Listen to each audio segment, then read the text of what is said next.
program satelit Saat Teduh 5 Menit bersama saya Pendeta Ferdinand Tambunan. Saudara-saudara dikasih Tuhan, kita patut bersyukur oleh karena kebaikan Tuhan. Hari lepas hari kita masih bisa bersama-sama belajar firman Tuhan. Oleh sebab itu, saudaraku dikasih Tuhan, marilah kita terus setia dan tetap semangat sehingga kita boleh bertumbuh dalam kebenaran-kebenaran firman Tuhan. Sebelum kita mendengar firman Tuhan, merenungkannya bersama-sama, marilah kita berdoa terlebih dahulu. Ya Tuhan Allah Bapa kami yang di sorga, kami berdoa pada saat ini ya Tuhan, agar Tuhan mencurahkan kuasa Roh-Mu yang kudus kepada kami semua, baik hamba-Mu yang menyampaikan firman Tuhan maupun kami yang mendengarkan firman Tuhan. Dan hamba juga berdoa ya Tuhan, setiap pendengar yang saat ini dalam keadaan sulit, dalam keadaan susah, dalam keadaan sakit, biarlah Tuhan tolong campur tangan dan memberkatinya, sehingga mereka menerima kemurahan dan berkat-berkat yang berkelimpahan daripada-Mu. Engkau pulihkan keadaan mereka ya Tuhan, nama Tuhan dipuji, dipermuliakan. Biarlah kuasa Roh-Mu Tuhan bekerja secara luar biasa dalam setiap pendengar. Di dalam nama Tuhan Yesus Kristus kami berdoa. Haleluya. Amin. Saudara-saudara, hari ini judul renungan kita, Ayo Membangun. Haleluya.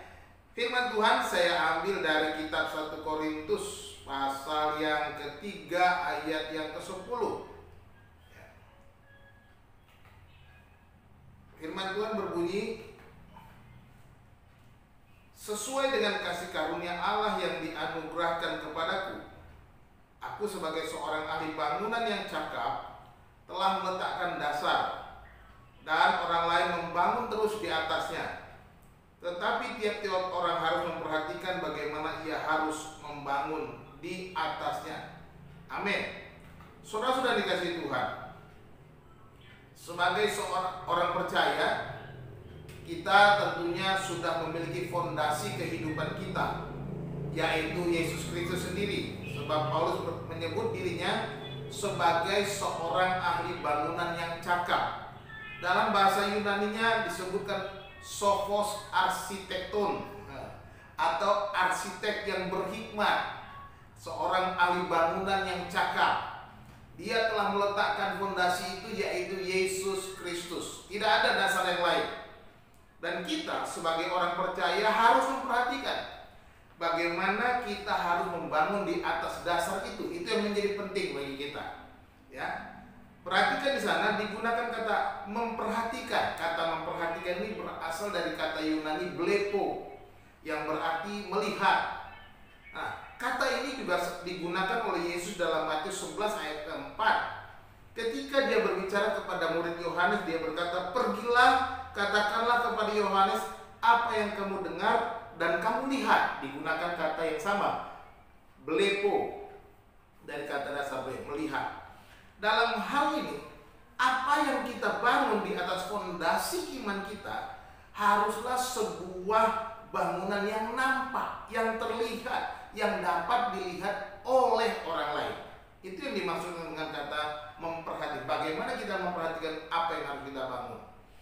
Bangunlah diri kita di atas dasar Yesus Kristus, sebuah bangunan yang dapat dilihat. Artinya kehidupan kita akan menunjukkan siapa kita. Ketika kita hidup dengan benar, maka bangunan kita akan nampak indah. Sebaliknya, bila kita hidup kacau, tidak peduli, dan tanpa kasih, kita akan nampak sebagai orang yang membangun dengan sembarangan, dengan serampangan. Dan akan datang waktunya bangunan itu akan diuji. Dalam ayat yang ke-13 dikatakan bahwa akan diuji oleh api. Nah, hidup kita yang dilihat orang adalah bangunan yang akan kita bangun. Bahan bangunan digunakan di sana digunakan kata emas, perak, batu permata, atau kayu, rumput kering, dan jerami. Ini menunjukkan dua bahan yang berbeda. Ada bahan yang mulia yang tahan uji, ada bahan yang tidak mulia yang hangus terbakar, yang tidak tahan uji. Intinya adalah bangunlah dirimu dengan hal-hal yang mulia yang memuliakan Tuhan. Nah, apakah hal-hal yang mulia itu? Karena hidup kita digambarkan sebagai bangunan, maka kehidupan kita harus mempunyai dampak yang baik bagi orang di mana kita ada. Tuhan Yesus berkata dalam Matius pasal 5 ayat 16 berkata begini, Demikianlah hendaknya terangmu bercahaya di depan banyak orang, supaya mereka melihat perbuatanmu yang baik dan memuliakan Bapamu yang di surga. Inilah yang dimaksudkan. Orang lain melihat apa yang kita lakukan dan memuliakan Bapa di surga. Sedangkan perbuatan-perbuatan buruk adalah usaha membangun hidup ini dengan bahan yang tidak mulia, seperti kayu, rumput kering, dan jerami, yang ketika diuji dengan api akan hangus terbakar, sehingga bentuk dan kualitasnya pun berubah. Kita lihat kayu, rumput kering berubah menjadi apa? Menjadi arang, menjadi abu, dan menjadi tak berguna. Sedangkan bahan-bahan yang mulia seperti emas, perak, batu permata, ketika diuji dengan api akan tetap kualitasnya. Bahkan emas, perak, dan batu permata akan semakin murni ketika diuji dengan api itu. Jadi tetaplah berbuat yang baik. Emas tetap emas, perak tetap perak, batu permata tetap batu permata.